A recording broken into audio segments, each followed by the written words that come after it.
জামাই, ঘর জামাই থাকতে তোমার লজ্জা করে না? সৎমা, তুমি যদি আমার নিজের মা হতে তাহলে আজ তোমার জামাইকে এইভাবে মারতে পারতে না। তা জামাইয়ের কি কোনো কাজ বাজ নেই, সবসময় ঘরে পড়ে থাকে?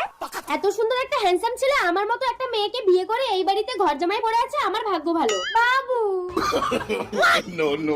তোমাকে কিচ্ছু করতে হবে না বাবু, আমি সারাদিন কাজ করে তোমাকে খাওয়াবো। আমি তাহলে কাজে গেলাম। সৎমা, আমি আসি। रुको जरा सबर करो रुको আরে, আমি তো আমার ব্যাগটা ফেলে এসেছি। গেট বন্ধ করে শাশুড়ি জামাই কি করছে?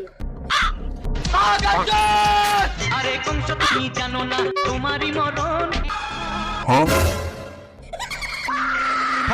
আমার বাবাকে তাহলে তুমি এইভাবে মেরেছো সৎমা? Hello police. পৃথিবীতে যখনই যখনই অসুর মায়ের ইজ্জত লুটতে চেয়েছে তখনই তখনই দেবী অসুরের অকাল বোধন করেছে।